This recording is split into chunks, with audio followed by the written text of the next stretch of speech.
बहुत समय पहले की बात है। प्रतापगढ़ के राजा को कोई संतान नहीं थी। राजा ने फैसला किया कि वो अपने राज्य के किसी बच्चे को ही अपना उत्तराधिकारी चुनेगा। इसी इरादे से एक दिन सभी बच्चों को बुलाया गया।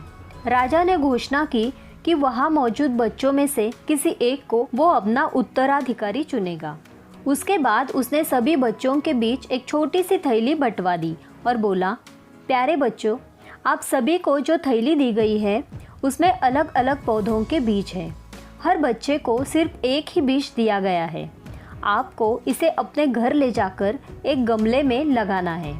6 महीने बाद हम फिर यहाँ इकट्ठा होंगे और उस समय मैं फैसला करूँगा कि मेरे बाद प्रतापगढ़ का अगला शासक कौन होगा। उन्हीं लड़कों में ध्रुव नाम का भी एक लड़का था। बाकी बच्चों की तरह वह भी बीज लेकर खुशी खुशी अपने घर वापस पहुंचा।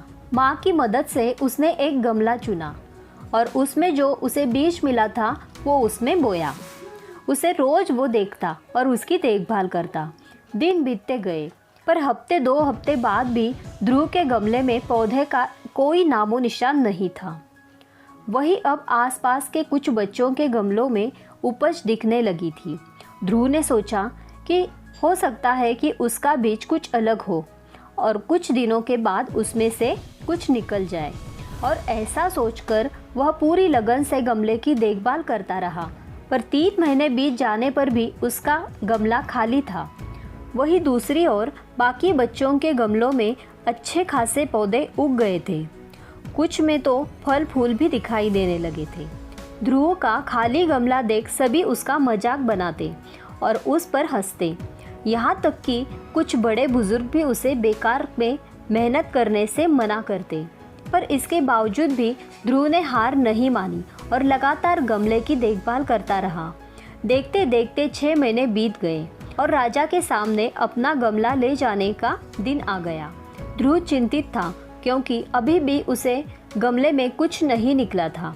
वह मन ही मन सोचने लगा, अगर मैं ऐसा ही राजा के सामने चला गया तो सब लोग मुझ पर कितना हंसेंगे और कहीं राजा भी मुझसे नाराज़ हो गया और सज़ा दे दी तो किसी को यकीन नहीं होगा कि मैं बीज में रोज़ पानी डालता था। सब मुझे कितना आलसी समझेंगे। माँ ध्रुव की परेशानी समझ रही थी।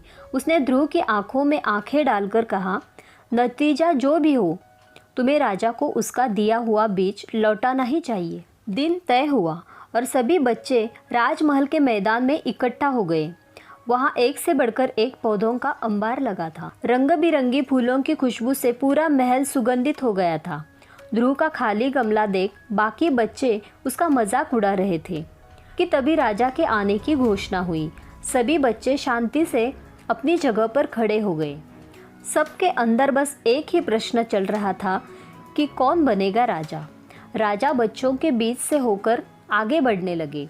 वह जहाँ से भी गुजरते बच्चे तन कर खड़े हो जाते और अपने आप को योग्य उत्तराधिकारी साबित करने की कोशिश करते। तमाम खूबसूरत पौधों को देखने के बाद राजा की नज़र ध्रुव पर पड़ी। क्या हुआ, तुम्हारा गमला खाली क्यों है? राजा ने पूछा। जी, मैं रोज़ इसमें पानी डालता था, धूप दिखाता था। 6 महीने तक मैंने इसकी पूरी देखभाल की, पर फिर भी इसमें से कोई पौधा नहीं निकला, ध्रुव कुछ हिचकिचाहट के साथ बोला। राजा बाकी गमलों को देखने के लिए आगे बढ़ गया और जब सभी गमले देखने के बाद उसने बच्चों को संबोधित किया, आप लोगों ने खुद को साबित करने के लिए कड़ी कड़ी मेहनत की। ज़्यादातर लोग किसी भी कीमत पर राजा बनना चाहते हैं, लेकिन एक लड़का है जो यहाँ खाली हाथ ही चला आया। ध्रुव, तुम यहाँ मेरे पास आओ। सबके सामने इस तरह बुलाया जाना ध्रुव को कुछ अजीब लगा। वह धीरे धीरे आगे बढ़ने लगा। जैसे ही राजा ने उसका गमला उठाकर बाकी बच्चों को दिखाया, सभी हंसने लगे। शांत हो जाइए, राजा ने ऊंची आवाज़ में कहा। 6 महीने पहले मैंने आपको बीज दिए थे और अपने अपने पौधों के साथ आने को कहा था। मैंने आपको जो बीज दिए थे वो बंजर थे। आप चाहे उसकी जितनी भी देखभाल करते उसमें से कुछ नहीं निकलेगा।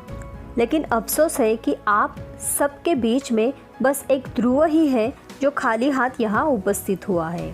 आप सबको उससे सीखना चाहिए। पहले तो उसने ईमानदारी दिखाई कि और लोगों की तरह बीज में से कुछ ना निकले पर दूसरा बीज नहीं लगाया, और उसके बाद खाली गमले के साथ यहाँ आने का साहस दिखाया, ये जानते हुए भी कि लोग उस पर कितना हंसेंगे, उसे कितना अपमानित होना पड़ेगा। मैं घोषणा करता हूँ कि ध्रुव ही प्रतापगढ़ का अगला राजा होगा। यही उसकी ईमानदारी का फल है। तो दोस्तों, इस कहानी से हमें ये सीख मिलती है कि चाहे जो भी प्रसंग हो, हमें ईमानदार ही रहना चाहिए और ईमानदारी का फल अच्छा ही होता है। तो दोस्तों, ये कहानी आपको अच्छी लगी हो तो लाइक करें, शेयर करें और इसी तरह की और कहानियाँ सुनने के लिए सीक्रेट ऑफ विक्ट्री को सब्सक्राइब करें। धन्यवाद।